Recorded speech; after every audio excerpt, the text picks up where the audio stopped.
Listo, gracias. Bueno, entonces, antes de empezar la clase de hoy, quiero comentarles que ahora en la tarde les voy a colocar una actividad que es para donde ustedes deben subir los ejercicios de competencias de solamente capítulo 8 y capítulo 9 y los que yo le voy a colocar ahí para que realicen, ¿sí? Entonces, va a ser muy corto para que me los entreguen a más tardar, digamos, de hoy en 8 días. Puede ser de hoy en 8 días para lo de las competencias. Y lo de las otras notas, sí, yo ya las tengo, los talleres de este tercio, tengo la evaluación de repaso, que era el 20%, el otro 30% la evaluación intermedia, y el examen de tercio, que ya lo hicimos, todo lo tengo, yo le subo Profe, las yo notas, tengo ya una se lo- pregunta sobre dí- eso. dígame. Pues es que yo le he enviado varios correos, no sé si usted se haya dado cuenta, pues que me haga el favor para mirar eso. ¿Me regala su nombre? Samuel Reyes. Sí, Samuel, no se preocupe por la nota del examen de tercio. Usted y Nicolás ahorita se me fue el apellido de Nicolás también, son los dos estudiantes, Samuel y Nicolás. No se preocupe, yo me comunico con usted, ¿sí? Yo me Listo, comunico profe. Sí, porque la verdad, y pues yo le he enviado todos. varios correos para estar pendiente sobre eso, pues porque sí es Sí, bastante importante. señor. Le ruego me disculpe. La culpa es mía por no haberle contestado y no haberle enviado el examen, pero yo se lo envío. Yo se lo envío. Téngame paciencia a usted y a Nicolás. ¿Sí? Listo, Bueno, profe. entonces yo Gracias. les coloco las notas, yo les coloco las notas y para que las revisen y luego pues ahí sí, desde que todos estén conformes, ahí sí puedo subir al sistema. Y si ocurriera algún error, pues vuelvo y eso hay la posibilidad de modificar la nota desde que uno justifique el porqué. Bueno, entonces, este es el capítulo 10, el capítulo de círculos. La idea de este capítulo es aprender muchas propiedades que tienen los círculos y sus partes. Entonces, la idea ahorita es, yo sé que todo esto está en el libro y ustedes lo podrían ver, pero la idea es que yo les comente sobre algunas definiciones y algunos teoremas. Acá en la presentación, pues, no es el capítulo 10 totalmente, harán falta otros que terminaremos este capítulo después de que regresemos de Semana Santa, porque en Semana Santa, digamos que no hay clases, aunque como les digo, hoy les dejo la actividad de competencias y por allá de hoy en 8 días, ahí está el plazo, lo van a hacer el lunes o el martes y pues van subiendo esos archivos para poder justificar lo de las competencias. Entonces, recordemos que un círculo es el conjunto de puntos del plano que están ubicados a la misma distancia de un punto fijo. Ese punto fijo se llama centro. Sí, ahí vemos en la pantalla un círculo que es esa línea cerrada negra y con centro en el punto A. Y donde B es otro punto, es un punto del círculo. Bien, y empiezan las definiciones de algunas partes del círculo. Por ejemplo, el radio. El radio es un segmento donde un extremo es el centro del círculo y el otro extremo es cualquier punto del círculo. Entonces ahí A es el centro y B es un punto del círculo. Y ese segmento se le llama radio. Entonces, la particularidad es que no hay un solo radio, hay infinitos radios, sí, pero todos los radios tienen la misma longitud en un círculo. Listo, el segmento AB es el radio del círculo con centro en A. Miren la notación de círculo. Ahí se la estoy mostrando con el cursor. Un círculo que uno dibuja pequeñito, le pone un punto y luego representa el centro del círculo, que en este caso es A. Bien, el radio, ahora una cuerda. Obviamente un círculo tiene infinitas cuerdas, pero una cuerda es un segmento que une dos puntos del círculo. Ahí en la figura del lado derecho aparece el punto C y el punto D del círculo, y el segmento que los une se llama cuerda. Perfecto, esa es una cuerda y hay una cuerda muy interesante que se llama diámetro del círculo. Ahí pues en la figurita no se ve porque se distorsionó la imagen, pero se supone que esa cuerda que contiene al centro del círculo se le llama diámetro. Y ahí en un diámetro pues serían dos radios, ¿no? Dos segmentos que van del centro del círculo a puntos del círculo. Entonces, H es un radio, AG es otro radio, y el segmento GH tiene al centro A, sería el diámetro. Bien, otra parte del círculo importante de estudiar son las rectas que intersecan al círculo en un único punto. A esas rectas se les llama tangentes y tiene muchas propiedades. Por ejemplo, los que ya empezaron a leer el capítulo 10 verán que hay una propiedad o un teorema que dice que las rectas tangentes son perpendiculares al radio trazado del centro del círculo al punto de tangencia. El punto de tangencia es el punto donde se interseca la recta tangente y el círculo. Entonces, el segmento AB es perpendicular a la recta L, que es tangente al círculo. Esas, pero posteriormente se va a ver ese teorema. Ahora, hay otro tipo de rectas en el círculo que llaman rectas secantes. Rectas secantes son aquellas rectas que intersecan al círculo en exactamente dos puntos. Por ejemplo, esa recta M sería una recta secante al círculo con centro en A porque lo interseca en los puntos D y M. Por ejemplo, esa recta secante contendría a la cuerda DE. ¿Sí? Eso es importante que vayamos viendo eso. Hay otras partes del círculo, como por ejemplo los ángulos inscritos. Los ángulos inscritos se caracterizan porque el vértice del ángulo es un punto del círculo y los otros dos lados pueden intersecar a el círculo, como por ejemplo ese ángulo GHI interseca, tiene vértice H, que es un punto del círculo, y el lado HG interseca al círculo, y el lado HI también interseca al círculo. Es importante que veamos eso ahí detenidamente. Esos ángulos inscritos tienen una propiedad, tienen muchas propiedades que vamos a ver en adelante. Para que en la clase de hoy no, pero hay un teorema que dice que la medida de ese ángulo inscrito es igual a la mitad de la medida del arco interceptado. Pero, ¿qué es el arco interceptado? Pues es el arco, es la porción del círculo GI. A eso se le llama arco, pero más adelante lo vamos a ver.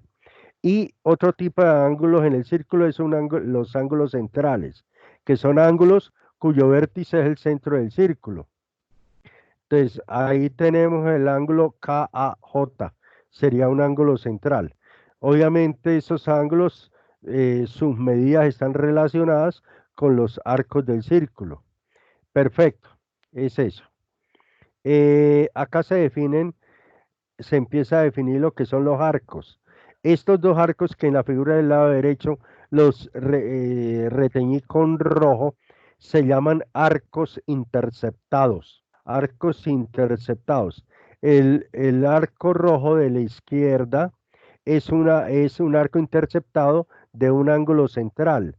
Es decir, el vértice de ese ángulo central es el centro del círculo, mientras que el ángulo de la parte derecha eh, interseca a un arco que es ese rojito, pero ese ángulo es un ángulo inscrito, y el arco se va a llamar arco interceptado también por ese ángulo inscrito. ¿Por qué interceptado? Porque ese arco es la intersección del ángulo con el círculo. En ambos casos, esos arcos son arcos interceptados porque son la intersección de los ángulos con el círculo. Por eso lo reteñí. Y viene aquí el caso de que es un arco menor. Acá en la figura de la derecha, el arco menor es ese ángulo, ese arco interceptado del ángulo central AOB. AOB. Entonces, como los ángulos, recordemos que acá en geometría se les asocia un número en 0 y 180, ¿sí?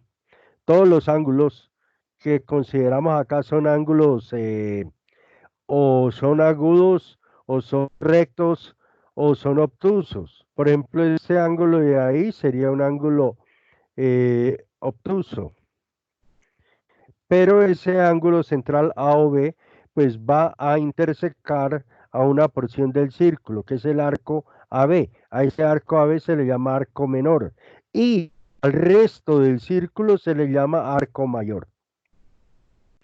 Lo interesante de eso es que esos arcos los vamos a medir y pues van a ser la medida de los ángulos centrales, como les voy a mostrar aquí a continuación. ¿Cuál es la medida de un arco? La medida de un arco menor es la medida del ángulo central asociado.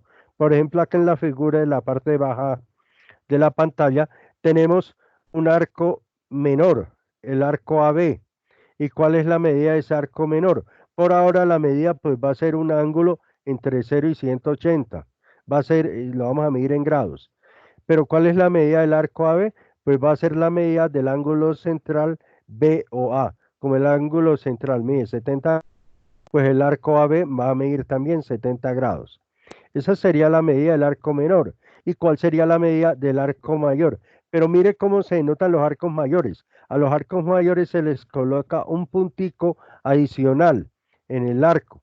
Y entonces, ¿cómo se lee el arco mayor? El arco mayor se lee BCA, BCA, tal como aparece por acá en PCA o también ACB. Es exactamente lo mismo. Pero ¿cuál sería la medida del arco mayor ACB? Sería 360 menos la medida del arco menor, tal como ustedes aprecian acá. La medida de un arco se determina por la medida del ángulo central. Por ejemplo, la medida del arco AB es igual a la medida del ángulo AOB, que es 70 grados. Y la medida del arco mayor ACB es 360 menos 70 grados, que es 270 grados. Siempre la suma de un arco menor con su arco mayor deben sumar 360, lo cual es muy sencillo para que vayan recordando cómo se miden los arcos. Ahora, aquí viene un postulado como las definiciones de entre para puntos y entre para rayos.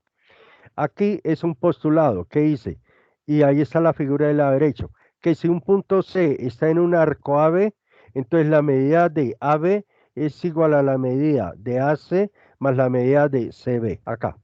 Si C está en el arco AB, entonces medida de AC más medida de CB es igual a la medida de AB. Dense cuenta cómo denotamos la medida de un arco. ¿Y cómo se denota un arco? Un arco se denota pues con los dos puntos extremos y arriba ya no le coloco la rayita, la raya horizontal porque sería un segmento.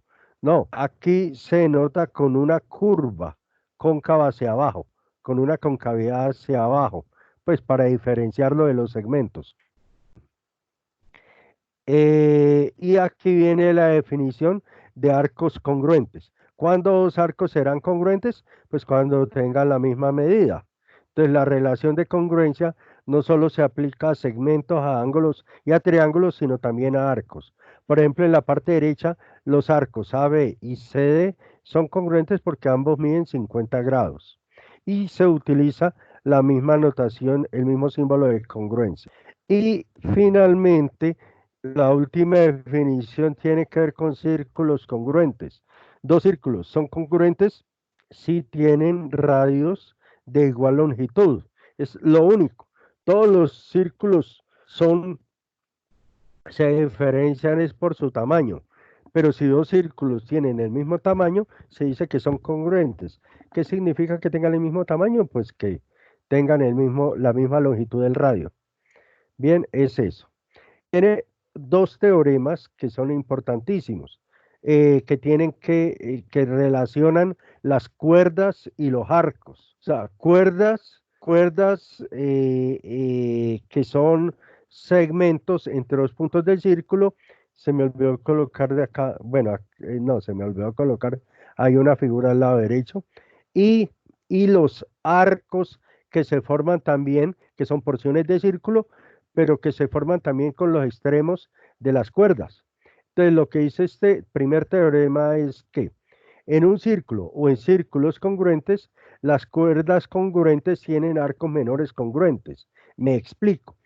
Una cuerda, yo pensé que por aquí, no, desafortunadamente no puedo acá rayar, pero trato de explicarme, porque es que no, la idea es no cambiar el documento que tengo ahí en pantalla para que ustedes siempre pues estén conectados ahí y no se pierda mucho la imagen. Pero entonces la idea es esto, pensemos un poquito en esto. ¿Cuál es la cuerda que tiene más longitud? La cuerda que tiene más longitud sería el diámetro, aquella cuerda que contiene al centro del círculo, sería la más longitud, ¿sí? Pero las cuerdas, las otras cuerdas que no contienen el centro, pues son cuerdas con menor longitud que el diámetro, ¿sí? Y por supuesto, esas cuerdas se les asocia un arco menor, como por ejemplo, solamente les voy a mostrar esta figura. Aquí, veamos la cuerda GH, la cuerda GH. Pues a esa cuerda GH se le asocia el arco GH. Es eso lo que quiero decir. A la cuerda GH se le asocia, eh, se le asocia el arco GH. Y recíprocamente, al arco GH, que es la porción de círculo, se le asocia la cuerda GH. Es eso. Entonces, en ese sentido, lo que dice el teorema 1 es que, vamos a colocarlo de la forma, si entonces, si, si en un círculo o en círculos congruentes hay dos cuerdas congruentes, entonces los arcos menores o asociados a esas cuerdas también son congruentes y tiene mucho sentido. Repito, si en un círculo o en círculos congruentes las cuerdas congruentes o hay dos cuerdas o más cuerdas congruentes, implica pues que los arcos asociados a esas cuerdas congruentes también son congruentes. Y el teorema 2 es el recíproco del teorema 1, ¿sí? Que dice que si en un círculo o en dos o más círculos congruentes hay arcos menores congruentes, entonces las cuerdas asociadas a esos arcos menores congruentes también son congruentes. Y uno de esos dos teoremas lo vamos a usar para el ejercicio propuesto siguiente. Entonces, acuérdense, para la práctica, si tenemos en un círculo o en dos círculos congruentes, dos cuerdas que tienen la misma longitud, entonces sus arcos menores también van a tener la misma medida, o sea, van a ser congruentes. Entonces, miren lo que dice este ejercicio. En este ejercicio dice, dado que los arcos HG y JI son congruentes, pruébese que las longitudes de las cuerdas HJ y GI son congruentes. Ojo, porque el ejercicio realmente, real, si uno quisiera aplicar el teorema, en este caso el teorema 2, que dice que si un círculo, en este caso un círculo, tiene dos arcos menores congruentes, implica que sus cuerdas son congruentes. Sí, pero es que eso es lo que dice el teorema 2. Entonces no tiene mucha gracia. Lo que dice acá es que sí, que si los arcos HG y JI son congruentes, entonces las cuerdas HJ y GI son congruentes.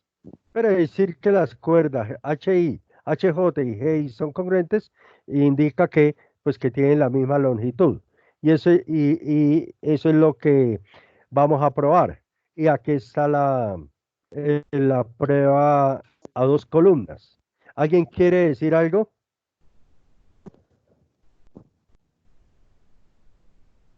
Bueno, entonces continúo. Entonces, que los arcos HG y JI son congruentes, eso está dado. ¿Qué implica? Pues que la medida de los arcos HG y JI son iguales. Ahí me quedó mal. La anotación me quedó mal porque cuando yo hablo de medida no utilizo congruencia sino igualdad. Me disculpan, pero siempre cometo errores, pero no son errores o sea, son errores crasos que como copio y pego, entonces copié y pegué y no cambié el símbolo de congruencia por el símbolo de igualdad. Dejo constancia de eso. Entonces, esa segunda afirmación es por la definición de arcos congruentes, que tienen la misma medida. Pero ahora, ¿qué es lo que yo hago? Eh, si ustedes se dan cuenta, entre los arcos HG e IJ está un arco GJ. EJ. Entonces, lo que yo hago es sumarle a ambos lados de esa igualdad la medida del arco GJ a ambos lados y se sigue cumpliendo la igualdad. Pero la medida de HG más la medida de GJ es igual a la medida de HJ y la medida de JI más la medida de GJ es igual a la medida de, de GI. Entonces, ¿por qué? Eso es por el postulado de suma de arcos, que fue el que acabamos de ver allá. ¿Sí? Entonces, por el postulado de suma de arcos, pues llegamos a que la medida de el arco HJ es igual a la medida del arco GI. Y como esos dos arcos son, tienen igual medida, pues esos dos arcos son congruentes. HJ es congruente con GI, definición de arcos congruentes. Pero el teorema 2 dice que si dos arcos son congruentes, pues sus cuerdas asociadas son congruentes. Entonces aquí debía haber dicho que la cuerda HJ es congruente con la cuerda GI. Pero decir que la cuerda HJ es congruente con la cuerda GI es lo mismo que decir que tienen igual longitud. Eso por el teorema 2. Y eso prueba el ejercicio. Probar que HJ es igual a GI, que las longitudes de esas cuerdas son iguales. Entonces, así se utilizaría en este capítulo 10 la prueba a dos columnas, pero utilizando los teoremas propios del teorema del capítulo 10. Obviamente, como veremos posteriormente en otro ejercicio, pues los teoremas anteriores los seguiremos utilizando si es necesario. Entonces, continuemos. Aquí aparecen otros dos teoremas, el teorema 3 y el teorema 4 de esta clase, que dice que en un círculo o en círculos congruentes, las cuerdas congruentes equidistan del centro. Me explico que si cuando alguien quiere decir algo puede hablar para que, por favor, aclaremos. Bueno, entonces, que si tenemos en un círculo, hablemos de un solo círculo, que si en un solo círculo tenemos dos cuerdas congruentes, pues estas cuerdas están a la misma distancia del centro. Pero ¿cómo hacemos para medir la distancia de una cuerda que es un segmento a un punto que es el centro? Eso se definió antes en el curso. La distancia de un punto a una recta es la longitud del segmento perpendicular a la recta que une al punto con la recta. Sería la longitud del segmento perpendicular a la recta. Pero no estamos hablando de recta, estamos hablando de cuerdas que son segmentos. Entonces, ¿cuál sería la distancia de un punto a de un punto a un segmento, que es una cuerda? Pues va a ser la longitud del segmento perpendicular a la cuerda que va del centro, en este caso del centro, a la cuerda, pero la perpendicular, esa perpendicular que va del centro a la cuerda, va a contener a la mediatriz del segmento, porque es perpendicular y va a pasar por el punto medio del segmento, en este caso por el punto medio de la cuerda. Ojo, eso es importantísimo. Entonces el teorema 3 dice que en un círculo o en círculos congruentes, las cuerdas congruentes están a igual distancia del centro, que es lo que quiere decir que equidistan del centro. Y el teorema 4, en un círculo o en círculos congruentes, las cuerdas que están a igual distancia del centro necesariamente son congruentes. Entonces, los dos teoremas, uno es el recíproco del otro.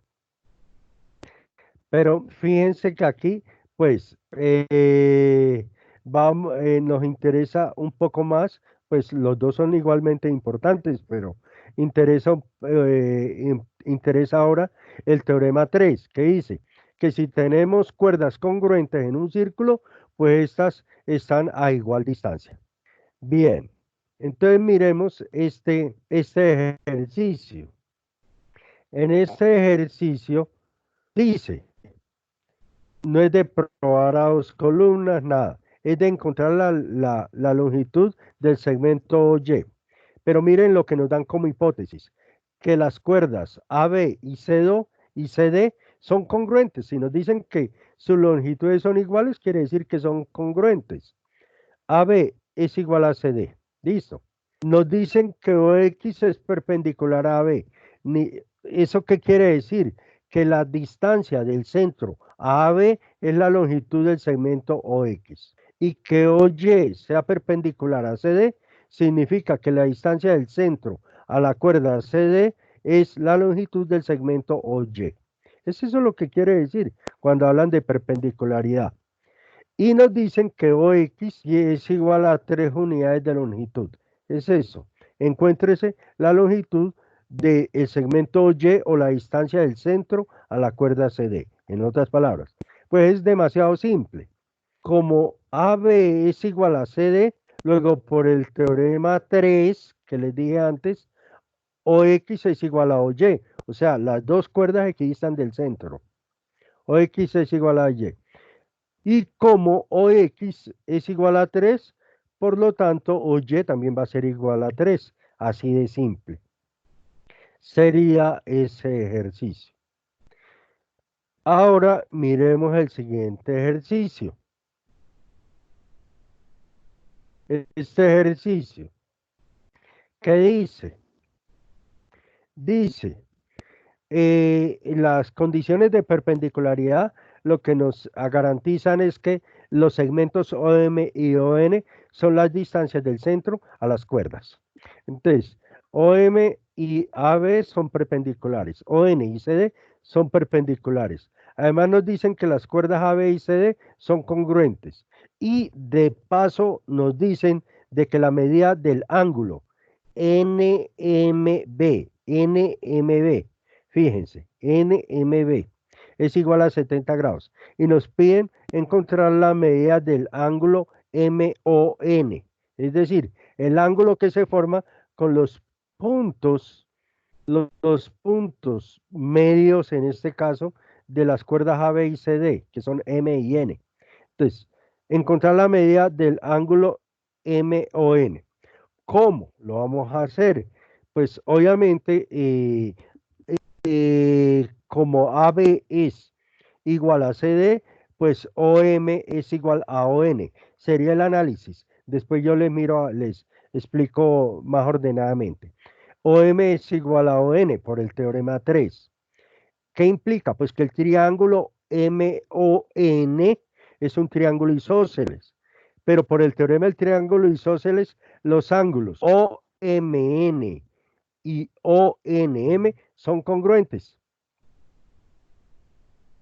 Son congruentes, tienen la misma medida. Y eso nos va a ayudar a encontrar la medida del ángulo MON. Entonces, ahora sí voy a la solución que les escribí ahí. Como AB es igual a CD, luego por el teorema 3, OM es igual a ON. Por lo tanto, el triángulo MON es isósceles. Luego los ángulos OMN y ONM son congruentes. Pero, ahora, ¿qué pasa? Recuerden que OM es perpendicular a AB. OM es perpendicular a AB. Luego el ángulo OMB es recto. Y por eso lo que afirma a continuación, pero los ángulos OMN y NMB son complementarios. ¿Sí? Porque son ángulos Profe, no entendí esa parte. Bueno, repito. Mire, repito ahí. Sí, señora. Mire, recuerda que ahí en el dado aparece que OM es perpendicular a AB. ¿Eso qué implica? Al ser perpendicular, el ángulo OMB es un ángulo recto. Pero hay dos ángulos que forman el ángulo OMB. El ángulo OMN y el ángulo NMB. Aquí les puedo mostrar con el cursor. El ángulo OMN es este, está dentro de, ahí el cursor lo tengo adentro, y está el ángulo NMB, que sería este. Pero los dos ángulos forman el ángulo recto. Por lo tanto, esos dos ángulos, OMN y NMB, son complementarios. Eso es lo que digo. Pero los ángulos OMN y NMB son complementarios. Y como en el dado nos dicen que la medida del ángulo NMB es 70 grados, luego la medida del ángulo OMN es 20 grados, ya que son complementarios. Su suma es 90 grados. Entonces, hemos hallado el ángulo OMN, que mide 20 grados. Por lo tanto, el ángulo ONM también va a medir 20 grados. Es decir, los ángulos de la base de ese triángulo isósceles suman 40 grados. Luego, ¿qué opción le queda al ángulo MON? ¿Cuánto le queda que valga? Entonces, por lo tanto, la medida del ángulo MON va a ser igual a 140 grados. Y eso era lo que nos pedían, que encontráramos la medida del ángulo MON. Es eso. Entonces, como siempre, yo les cuelgo la clase. Primero, pues esto es todo un proceso porque me he dado cuenta que yo sí estoy grabando esa clase, pero después me toca ir a una página que se llama Microsoft Stream. Allá la puedo descargar como un archivo MP4 después de creo que media hora. Después tengo que subir ese archivo en MP4 a YouTube, a mi cuenta.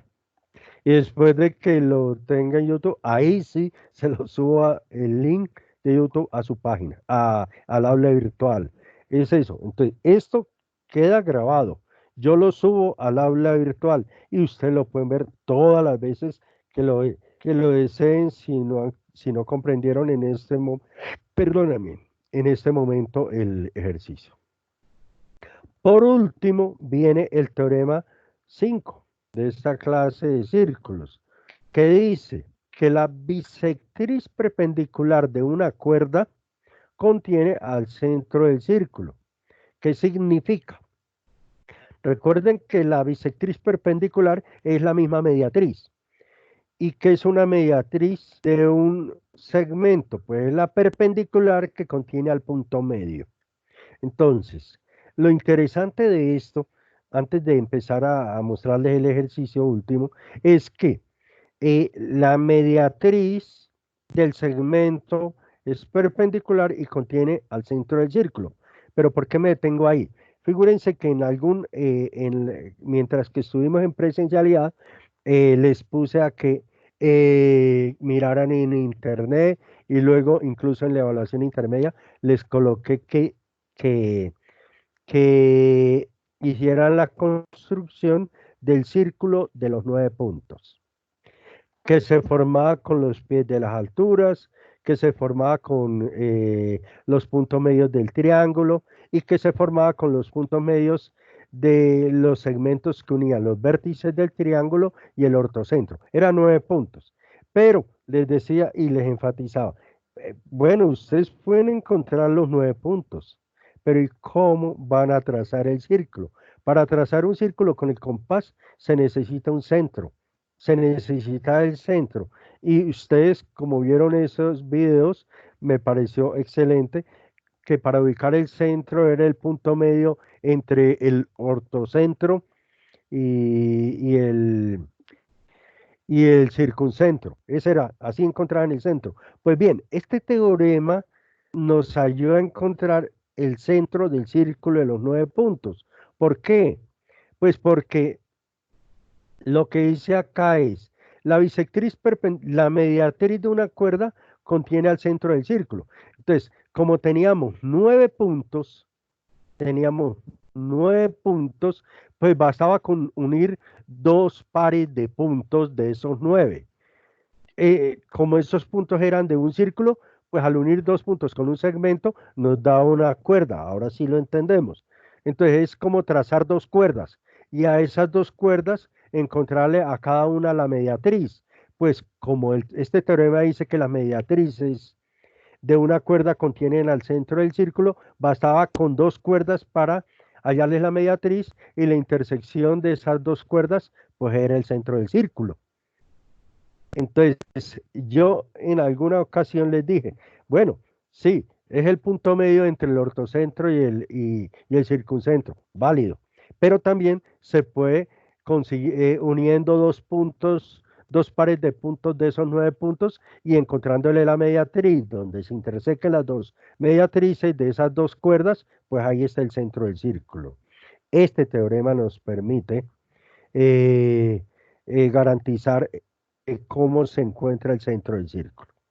Pero este ejercicio lo que nos dice es que dado que C es el punto medio de la cuerda AB, perdón, ahí lo dije muy mal. Dado que C es el punto medio del arco AB, el punto medio del arco AB, y dado que el segmento CE es perpendicular a la cuerda AB, y que CE mide 2 pulgadas y la cuerda AB mide 16 pulgadas, entonces la longitud del radio de este círculo. Entonces, ¿cómo les voy a hacer el análisis? Y después paso a la solución, que es, digamos, la forma ordenada. ¿Cómo? Yo tengo que encontrar la longitud del radio OA, que es la misma longitud del radio OC. Yo no me voy con el radio OB, porque es lo mismo que hallar OA, ¿sí? Entonces, tengo que encontrar la longitud del radio OA, que es la misma longitud del radio OC, ¿sí? Perfecto. Ahora, yo sé que la longitud del segmento CE es 2 pulgadas, pero también sé que el segmento CE hace parte del radio OC, pero yo no conozco cuál es la longitud del segmento OE. Pero lo que sí sé es que la longitud de OE más la longitud de S es igual a la longitud del radio OC, que es la misma longitud de OA.